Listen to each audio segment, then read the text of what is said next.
Hello everyone, welcome to Exam Route Academy. आज की इस वीडियो में हम डिस्कस कर रहे हैं एक्सरसाइज 1.2। इसका क्वेश्चन 1 है, prove that root 5 is irrational. तो हम देखते हैं इसको हम कॉन्ट्रडिक्शन मेथड से यूज़ करते हैं। हम एज्यूम कर लेते हैं लेट रूट 5 इज रैशनल। इसको हम रैशनल एज्यूम कर लेते हैं। ठीक है, अगर हमने इसने रैशनल एज्यूम कर लिया तो हमें पता है कि इसको हम फिर लिख सकते हैं a अपॉन बी की फॉर्म में। वेयर हम कह सकते हैं where a and b are coprime, जहाँ पर a और b हमारे को प्राइम नंबर होंगे, and where b not equal to 0। ठीक है, ये हमने मान लिया। तो अब हम क्या करते हैं, b को इधर ले आते हैं। तो ये हो जाएगा 5 रूट 5 और b इधर आ जाएगा इक्वल टू a। अब स्क्वायरिंग कर देते हैं बोथ साइड। क्या कर देते हैं, स्क्वायरिंग बोथ साइड्स। ठीक है, दोनों साइड हम स्क्वायरिंग कर देते हैं। तो यहाँ से स्क्वायरिंग करेंगे तो जब हम इसका स्क्वायरिंग करेंगे तो इसका रूट हट जाएगा, तो यहाँ पर 5 आ जाएगा और b स्क्वायर हो जाएगा और इधर हो जाएगा a स्क्वायर, क्योंकि हमने दोनों साइड स्क्वायरिंग कर दी है। तो b स्क्वायर को हम यहीं रखते हैं, 5 को इधर लाते हैं तो ये नीचे आ जाएगा इसके अपोन में।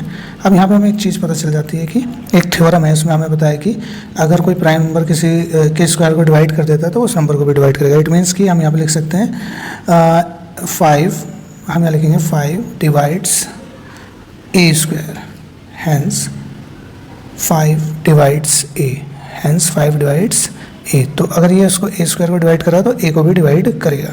तो अब मान लेते हैं कि a को भी डिवाइड करेगा 5। जब डिवाइड करेगा तो कुछ ना कुछ आएगा, मान लेते हैं कि c आएगा। जैसे मैं यहाँ लिखता हूँ 10 को डिवाइड कर रहे हैं मान लो 5 से, तो जब मैं 5 × 5 5 2 10, तो इसको डिवाइड करने पर 2 आ रहा है, तो कुछ ना कुछ आ रहा है। ऐसे यहाँ पर हमने मान लिया कि जब हम a को डिवाइड करेंगे 5 से तो कुछ ना कुछ आएगा, ये हमने एज्यूम कर लिया। ठीक है, आगे देख लेते हैं। अब a स्क्वायर को हम यहीं रखते हैं, सॉरी a को यहीं रखते हैं, यहाँ पर आ जाएगा हमारा 5c।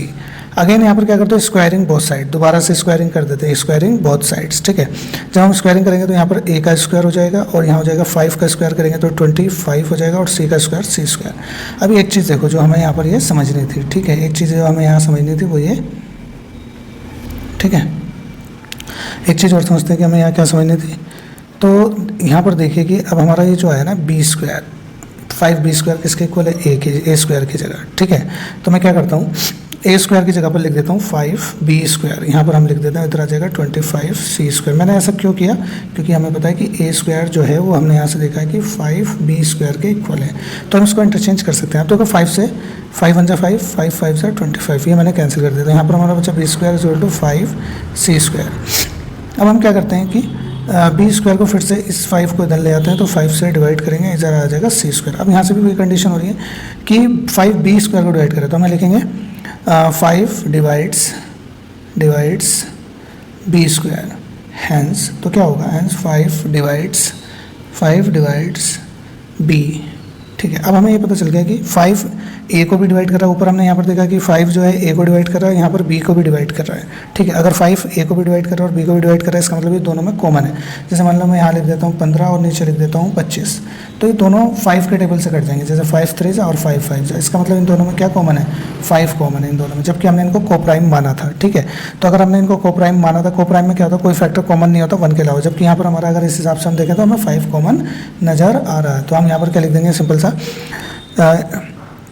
5 डिवाइड्स, इसका मतलब हो गया बोथ a एंड b, 5 दोनों डिवाइड कर रहे हैं, तो हम यहाँ लिखते हैं हैंस आवर अजम्पशन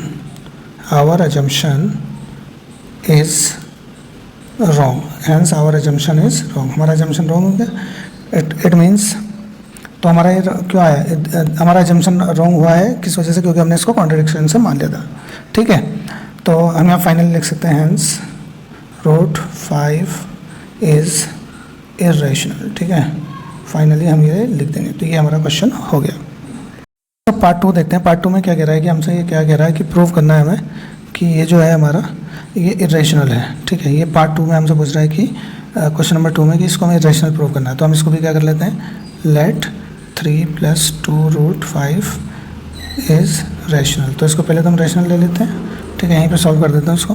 तो अगर ये हमने रैशनल ले लिया तो हमारा ये क्या आ जाएगा, 2 + रूट 5 जो आ जाएगा ये किसके इक्वल आ जाएगा, मान लो a अपॉन b के आ जाएगा। और यहाँ पर हम लिखेंगे ये वाली बात, ये पूरी बात हम यहाँ पर लिखेंगे। क्या लिखेंगे, where a and b are coprime number and b not equal to 0। तो ये हम सारे स्टेटमेंट यहाँ पर लिख देंगे। ठीक है, अब क्या करते हैं हम यहाँ से अब यहाँ से हम इसको इधर ये जो 3 है ना, इसको सिंपल करते हैं, हम रूट वाली वैल्यू अपनी एक साइड कर लेते हैं। तो हम क्या करते हैं, यहाँ पे 2√5 यहाँ पे ऐसे ही लिखते हैं, इस वैल्यू में लिख देंगे हम a/b, और देखो ये 3 यहाँ पे जो प्लस का था उधर जाके माइनस हो जाएगा, ठीक है। तो अब मैं यहाँ पे इसके नीचे कुछ नहीं है तो 1 लगा सकता हूँ। तो इसको यहाँ पे क्या करते हैं, सॉल्व कर लेते हैं, हम क्रॉस मल्टीप्लाई कर लेते हैं इनकी और आपस में सॉल्व कर लेते हैं।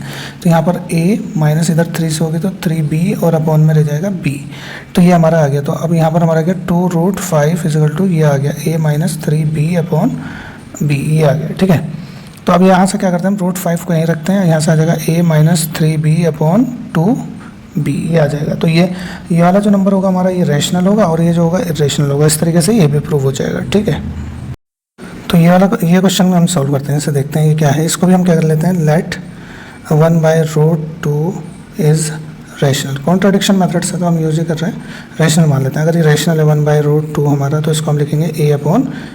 अब यहाँ पे हम ये लिखेंगे वेयर, ये लिखना बहुत ज़रूरी है, a and b are coprime, where and b are coprime, ठीक है, and b not equal to 0, ये हमें लिखना होगा यहाँ पर भी, ठीक है ना। तो ये हम सारा लिख देते हैं। तो हम यहाँ पे क्या लिखते हैं, 1/√2 है ना हमारे पास। तो इसको हम क्या कर लेते हैं, हमें जस्ट यहाँ पे √2 लाना। अगर मैं इसका रेसिप्रोकल कर दूँ तो ये हो जाएगा √2/1। अगर मैंने यहाँ पे रेसिप्रोकल किया तो मुझे यहाँ पे भी करना होगा, तो ये हो जाएगा b/a।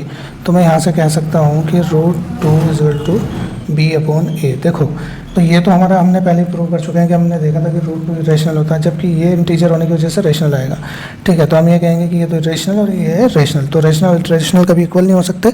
और ये किस वजह से इक्वल हो रहे हैं, क्योंकि हमने इनको कॉन्ट्राडिक्शन मेथड से हम लेकर चल रहे हैं, हम इनको रेशनल मान रहे थे, जबकि ये √2 इरेशनल। तो हेंस क्या हम यहाँ पर लिख देंगे, hence our assumption is wrong and our assumption is wrong and √2 is irrational. मतलब √2 क्या हो जाएगा, फिर ये पूरा ही लिख दें 1/2 इज इरेशनल, ठीक है। ये हम इस हिसाब से इसमें लिख देंगे। ऐसे ही अगर हम यहाँ पर इसका ये देखें, दूसरा ये वाला पार्ट देखें, तो इसको भी हम क्या करेंगे, √7 को भी हम a/b के फॉर्म में मान लेंगे। हमें चाहिए रूट वाला डिजिट, तो हम यहाँ क्या करेंगे, 5 को रखेंगे a/b, और ये जो 7 यहाँ मल्टीप्लाई कर रहा है इधर आके डिवाइड कर देगा, ठीक है। तो अब हमारा ये जो आएगा ये तो रेशनल आएगा, और फिर ये क्या आएगा, इरेशनल। वही सारी सेम चीज़ें हम इसमें भी लिख देंगे।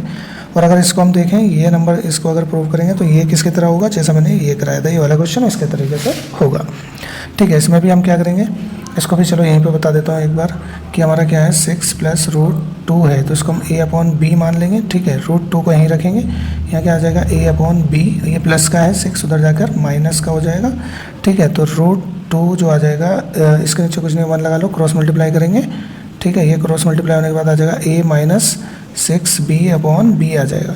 तो ये हमारा इरेशनल होगा और ये रेशनल, जो कि कभी इक्वल नहीं हो सकता। ये भी हमारा कॉन्ट्राडिक्शन अराइज हो जाएगा उसके हिसाब से, मतलब ये हमने जो अजम्पशन लिया था उसके हिसाब से गलत हो गया। मतलब कि जो हमने अजम्पशन लिया था कि हमने इसको रैशनल माना था वो प्रूव नहीं हो रहा, तो इसलिए ये हमारा क्या हो जाएगा, इरेशनल प्रूव हो जाएगा, ठीक है। तो ये सारे क्वेश्चंस थे जो हमें करने थे। आपको ये क्वेश्चन समझ में आ गए।